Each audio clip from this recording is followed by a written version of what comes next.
So we're in your economy book and we're in chapter 3, and we're going over those factors that help those economies flourish, right? And we went over natural resources and labor, and we got into capital. Capital being those tools and what a capitalist is.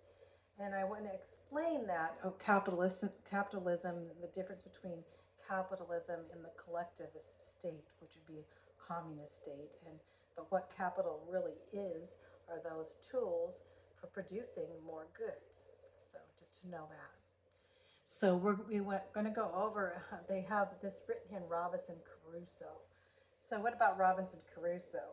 Well, it says he was a capitalist. Why? Because he obtained capital from the boat, those things he needed to live on. So capital also includes small things. Robinson Crusoe was actually based on a true story of Alexander Selkirk. He was Scottish, but the writer was Daniel Defoe, and basically the character of Robinson Crusoe was basically of truth, but a lot of fiction in the midst of it. But he was shipwrecked in South America. So he's shipwrecked in South America, and so at first he has no tools at all, just his one little knife and such. But he ends up, he's struggling. He goes ashore, and he finds going to shore that as he walks to the other part of the island, he sees that the ship has been carried to land. And so the ship's there, everyone has jumped out or gone, everybody is gone. And so all he has, he's the lone survivor here. And so he goes into the ship and he finds certain things that he thinks that and takes home certain things that he has need of. And he has to look at the ship like, what am I going to need? What kind of capital will I need? So the provisions at first, he goes in and he needs food, right? So he looks and he finds some biscuits that were there to eat, and things to make food, rice, bread, cheese, corn. The next thing he's looking for is he knows those things are going to be very important in necessities. They're not capital yet, though. But he goes on and then he finds 3 seamen's chests, and he opens these chests up, and then he finds other things in the chest, well, including more food there, and then he finds clothes, and he knows he needs clothes. He needs some clothes, so he finds the clothes, and this is the clothing that's going to sustain him for his present use, and those are all for his present use. And as he goes on from there, he finds that there's other things that he's going to need.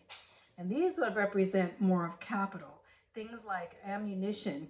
He finds 3 muskets and bullets. He's going to need these things to kill, animals and ducks and geese and these things and everything to be able to eat, and also to protect himself. So he knows that now he's going to look to the future. And he finds gunpowder, carrying the gunpowder ashore. And as he goes now, he returns to the wreckage. He thinks of other things that he's going to need. And he finds carpenter's tools, such as nails and spikes and screws and hatchets. And at this time also, he brings in musket bullets and different ironwork and things that he has for iron supplies. A bag full of lead, some small shot, all these things that he brings in, so to bring him back. He says, besides these things, I took all the men's clothes that I could find, and a spare foretop of the sail and the hammock and some bedding, thinking I might need these things, with which I loaded my second raft full of these things. So he's needing some things to build. He knows, okay, I'm going to have to build myself a house or something. And later on, he takes ship ropes, twine, canvas, those things. He starts thinking, I'm going to need some of these things. He also finds a some more bread, some sugar, some flour, cables, ironwork, razors, scissors, knives, and forks. And he thinks, okay, these things, I may need these things, and he brings them ashore. In the midst of us, he finds some European coins with gold made of, gold and silver coins. And then he says, I might as well take these, but what are they good for here? I can't buy anything here. What's money good for here? But he takes them anyway. But looking at 4, it said even those things that we think are so precious, the jewels and stuff he had, were not precious where he lived. And so he does decide to take the money ashore and some things, and then the wreck ship is broken up by a second storm. But before that, he also brings in some things like pens and ink and paper, and mathematical instruments, telescopes, charts. In fact, he finds 3 Bibles, and he takes all 3 of the Bibles because he never really read the Bible. He knows he's going to have a lot of time on this island, possibly. He's by himself to read, and so he brings in the Bibles. And actually, in Robinson Crusoe, it's so really sweet because he does become a Christian. He asks the Lord in his heart, and he becomes a follower of the Bibles, reading parts of these 3 Bibles, practically all of the Bibles, and he memorized scripture. So you got to read the book. But anyway, he didn't have things like a spade and a pickaxe and shovel and all these kind of things that he needed. But he had ingenuity as for these things, capital to make things more so that he could survive. It says, nevertheless, Crusoe, let's go back here. It says, nevertheless, Crusoe takes from this, nevertheless, Crusoe is able to survive quite comfortably due to the simple capital, the tools that he was able to salvage. And so here we have him living, Robinson Crusoe, here's a movie in Robinson Crusoe, living for 28 years, 28 years surviving on those things that he took as capital. So later on, and it says, except for the things he is able to make for himself, all the time he gets no more goods except for some clothes from drowned sailors and coins from another wreck. He takes those in. Without his initial supplies of capital, Robinson Crusoe would probably not have survived. So it says, if you don't have capital, you're not going to survive.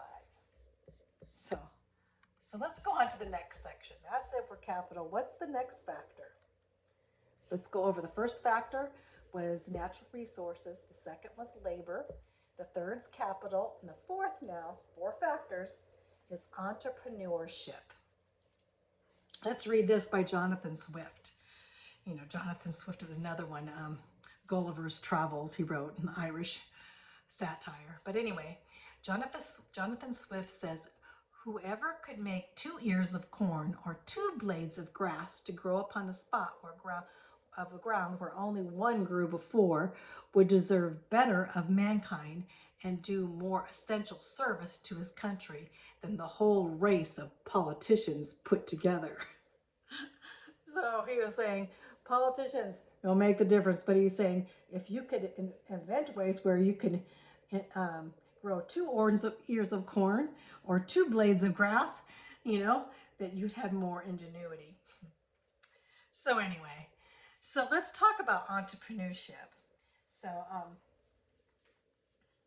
So basically it says, but suppose, that you had these factors, you had natural resources and all these, and labor and these things, but you didn't have the ingenuity. You couldn't even decide what to produce or what to go about in production at all. And so you could just be sitting there under those circumstances and lacking imagination and cleverness and boldness, which are essential to economic production, you would probably do nothing, right? So there's some countries that have the land, that have the natural resources, but they're living outside of civilization. They just let everything has gone. Say you had the land and you wanted to produce crops, But instead you didn't know how, have the ingenuity, and so you just let it all go to weeds instead, you know. So it's important.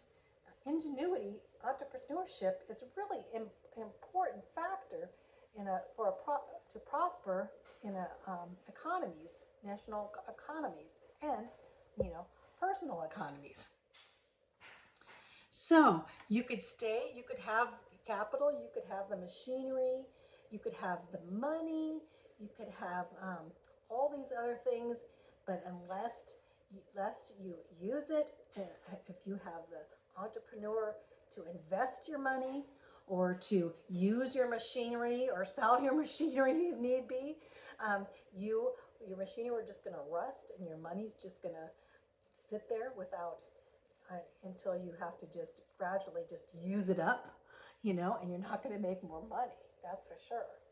So this dismal picture would be the fate of economies through the world if it were not for the fourth factor of production is this cleverness or this vigorous intelligence, like that of Robinson Crusoe, thinking, okay, how am I going to survive? What do I need? What can I do? That imagination and putting things together to survive in a hostile environment. And that's what entrepreneurship's about.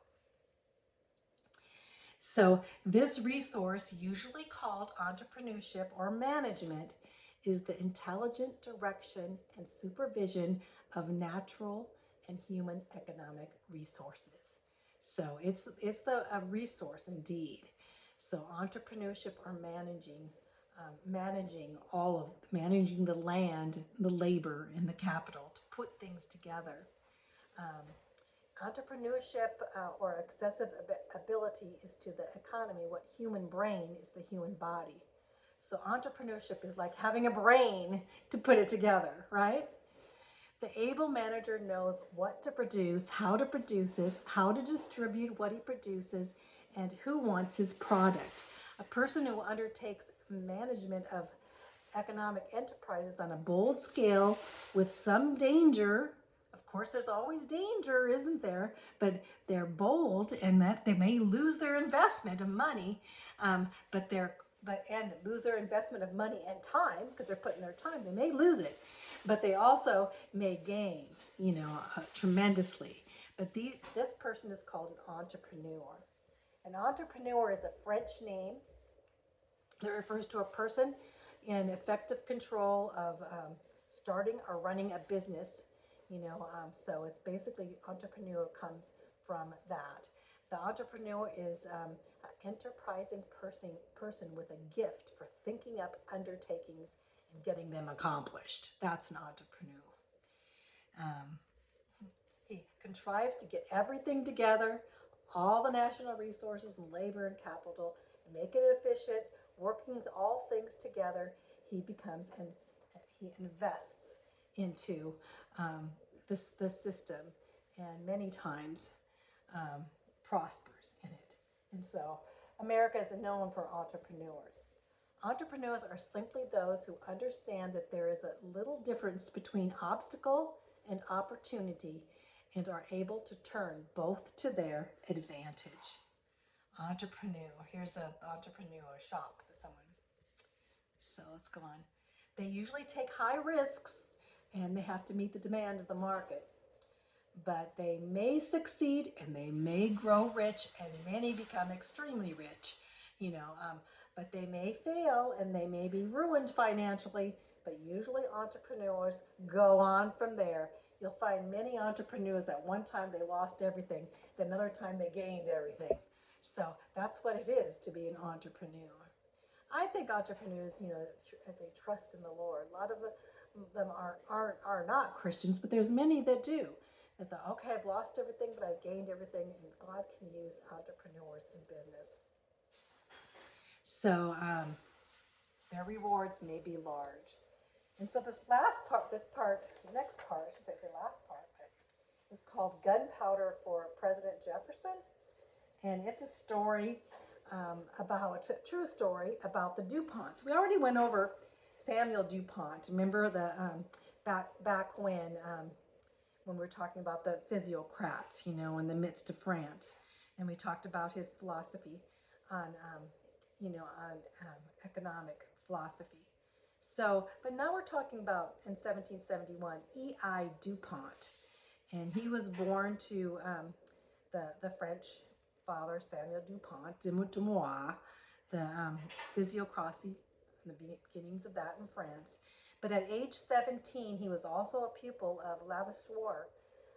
And this guy was one of the modern chemistry scientists that learned how to make gunpowder, the best kind of gunpowder. You know, he developed gunpowder to extreme. And he also, even though during this time, DuPont was under with King Louis XVI, and it was the French Revolution. And so he had the ingenuity of bringing this science to America. Let's just say that. So Pierre Samuel DuPont first came and brought his son, and they had a printing business in Paris to oppose the radicals. They were against the revolutionaries. That's why they had to flee. And so they came. They took their family to America, as I said before, and they became very much entrepreneurs. So, in fact, a dozen DuPonts and family members came to Newport, Rhode Island in 1799 in the New World. The American capital was pretty low. We were considered an underdeveloped country in the beginning, especially to the countries of Europe, and agriculture was its main industry. And its biggest city was only 70,000 people, and that was Philadelphia. But in Washington D.C. was pretty much a swamp. So that's what we're talking about, that era. But E.I. DuPont, the son, he went on a hunting expedition, and he found that the gunpowder was very low quality here. And in America, they didn't have good gunpowder. So he thought, well, and so his dad really helped him invest. Here, let's go on to the next year. His dad, here's a picture of E.I. DuPont right there, 1771 to 1834. Well, anyway, his dad helped him invest in his entrepreneur of gunpowder, right? And to build a mill in the midst. So he became the gunpowder entrepreneur. And so President Jefferson and Alexander Hamilton during this time helped him. They were friends with him. And he bought this farm in Wilmington, Delaware. It was formerly a cotton mill. In 1802, he settled there with his wife. He was only 31 years old. And he brought forth these mills for gunpowder. And in 1804, he promised this gunpowder to Thomas Jefferson. On to that point, his profits started to explode as even the fur companies became DuPont's. They wanted DuPont's gunpowder in the midst. So so in 1811, he had a profit of $40,000, which was a huge profit at that time. In fact, he later on became the director of the Bank of the United States, and was on different bank boards, and he became definitely this big entrepreneur. And when he was in South Carolina, when South Carolina threatened to succeed the Union in 1833, we're not talking about the Civil War yet, but he refused to fill the gunpowder order to South Carolina if they were going to succeed. So he had great power in his entrepreneurship of making gunpowder. So, in fact, he made many explosives that were used in mining and building and hunting and fighting and all these things. And then he went on to build textile mills, and they profited in the powder from the powder mills. So he had other mills, and now after so many years, he had hundreds of products. He was such an entrepreneur, invested in hundreds of products, and became very wealthy. And as we know, the DuPonts are, even today, their name is known for their great wealth. So just talking about entrepreneur, E.I. DuPont, one of the greatest American entrepreneurs, in the thinking of what And you know what? It is said there's many stories of rags to riches from entrepreneurs, and indeed there is in America because we have that free society that you can be an entrepreneur. But a lot of times their children, they waste their inheritance a lot of times. But this is not true of the DuPonts. So they have kept their wealth for 200 years, so we look at entrepreneurs, they were taught to be entrepreneurs. So it says here, in fact, during the Civil War, the DuPonts were building mills as far away as California just during the Civil War. And you can see that one DuPont was an admiral, one was a scientist and chemist and industrialist. We have a list of them. And several members of the family have been elected to political office, including even in the past century. And one of them was a governor. That's the history of the DuPonts. DuPonts of Delaware. So it goes on here, it talks more, but the fourth factor of production, it is the entrepreneur who joins together the production factors and makes possible large-scale production and distribution. So it is important because of entrepreneur endeavors of the DuPonts and now other entrepreneurs throughout history. The company manufactured many products we wouldn't have if it had been entrepreneurs. And we have entrepreneurs now. Elon Musk is an entrepreneur. So there's many entrepreneurs now. We can list them. We go on and list them. And some of them know the Lord, some of them do not. But that is the definition of thriving economy needs to have freedom in entrepreneurship. If we don't, the economy will not achieve. So let's go on to the next section here real quick. Maybe I'll have time, I hope. Kind of my battery's going low. This last section has to do with achieving economic prosperity. So it says, the free market is not primarily a device to procure growth. It is a device to secure the most efficient use of resources. So the free market is not just for growing, but it's a device to secure efficient uses, right? So achieving prosperity. So one of the main purposes, as was said, is to combine those four factors.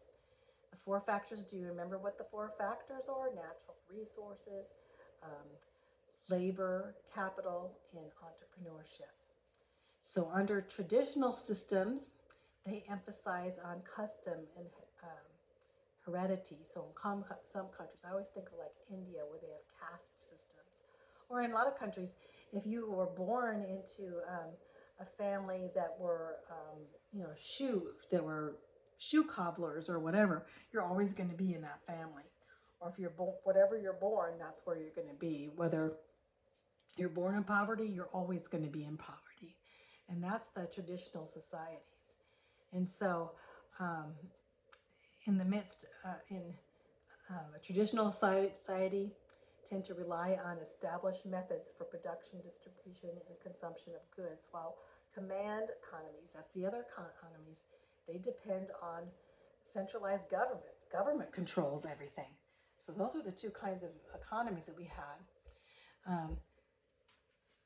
But throughout history, these systems have been notoriously inefficient in producing and distributing adequate amounts of things that people need and want.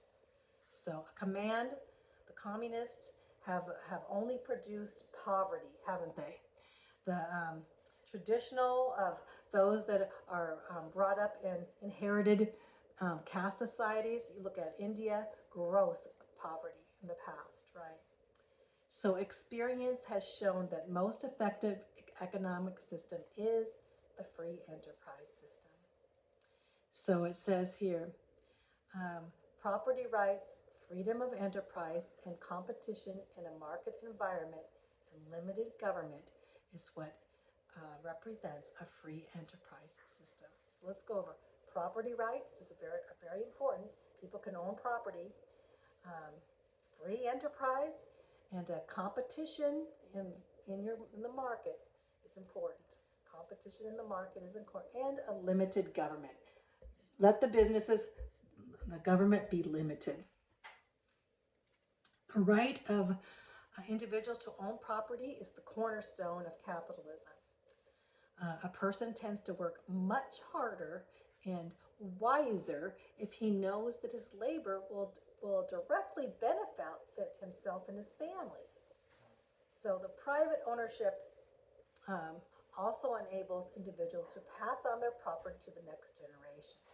So a person in a free enterprise is free to work hard. If they want to work hard, they're free to have the benefit their family, which the others do not, in a traditional or in a communist country, not. But private ownership, also, they can pass it on to their next generation. And so people are granted the opportunity in a free market to gain private property. They have incentive to invest and to save and to build and to create and to take risks if they want to take entrepreneurial risks. So in places where the government has prohibited or regulated the ownership of property, there's going to be always the fear arises that you're going to have everything taken away from them. The fear for punishment. A government can come on and just take anything they want, and they can punish you in any way. You have no freedom in any way in that type of government. So here's a picture. I like that picture of that entrepreneur.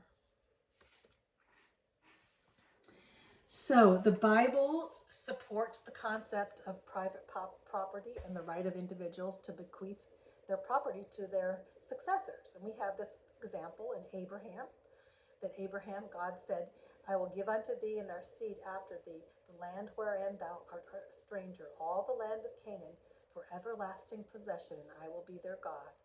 And later Joshua, what did he do? Joshua divided up the land of Israel into portions for the individual families, and then the people were instructed to pass their property on. In Proverbs 13, it says, a good man leaveth an inheritance to his children's children, and the wealth of the sinner is laid up for the just. So God talks about property in the Bible, and also talks about inheritance. And so a lot of times people think of property as only land, but it's also other tangible things. There's real property, that would be land and your buildings, but property also may be financial, such as your savings account and investments, but also may be intellectual. Some people leave their songs or their written books or their computer programs that they wrote, or a patent to an invention that's passed down. And that too is property, right? So free enterprise is the second component of freedom of enterprise and competition function within the framework of a market that allows individuals to use their property as they see fit. So basically saying people buying and selling the fruit of their property and labor, they are guided by Adam Smith's invisible hand. Remember Adam Smith? He was that basically an economist that said, if you set forth in a free society, free enterprise society, the freedom in capitalistic, you will find that God will, if you trust God, He will guide you by His invisible hand. So I love that. So, and in the midst of this invisible hand, the information may be given to have sound economic choices. So here it goes on. Free enterprise is only possible in the presence of a limited government. When the government controls, you're going to have problems, because most totalitarian government, they do not even acknowledge God in any way. It's kind of weird, but communists and socialists, they prohibit the spread of the gospel. So in the midst of all of this, you cannot have the free enterprise in government control, as government's control. You can only have it when the government is limited. So it goes on here. There's two entities, private households and private businesses. They are the important part of a free enterprise. Private families, number one, foundational, and private businesses. And this, they make the majority of economic decisions in the free market. So here's down here, you see the circular model for a free market. You can see in the midst of here, as you go through, you'll see the product market is smaller here. It goes from private businesses, wages, rents, and this is the product market. And then you have this as for individuals here. As you go here, you see building of houses, what it takes here, and on to labor and capital, and going in this whole circle. So this is our circular flow model in the midst of a free enterprise there. So let's see, as it goes on here, the market has two components. As I say, there's the resource market, which factors of production are sold, and there's the product market, and that's where the consumer products are sold. So you have the resources and you have the consumer, two different areas. So if that might be a question, you have the resource market and you have the product market. So households either directly or indirectly have control of all the resources which they supply to businesses in exchange for money, income in the forms of rent, wages, interest, and profit. So these they all of as they go in circles in the midst of our economy. So going here, David Friedman says, property is essential economic institution of any society, and private property is the central institution of a free society. That's why in America we can buy our property, and it's our property, right? So the free market is truly a wonderful system. Without it, there is not enough information to make sound decisions, and the result is often a glut or a shortage of certain goods or services. But as people were allowed to come together, share your knowledge, share your resources, and make informed choices, they form an enterprising economy that can work to the benefit of all. So I love that.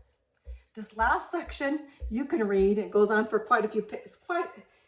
It's quite a neat story about how a pencil, you go into all the parts of the pencil and how is the pencil put together and made. It says, my family tree as told by Leonard E. Reed. I am a lead pencil. And it goes into all the things, ingenuities that go into making a simple pencil. So you can go on, it goes on, it's a long, kind of a few pages here, I don't say very long, but it's, it's kind of, makes you smile, going through as you think, but you think of all the things that it takes even to produce a simple pencil. So that's it. So we're done with chapter 3. So we went over all these 4 factors, and you should know these 4 factors. What were they again? We have, the natural resources, the labor, natural resources and labor, and then capital, and then on to entrepreneurs, right? And how economy can bring forth these 4 factors and prosper in a nation. So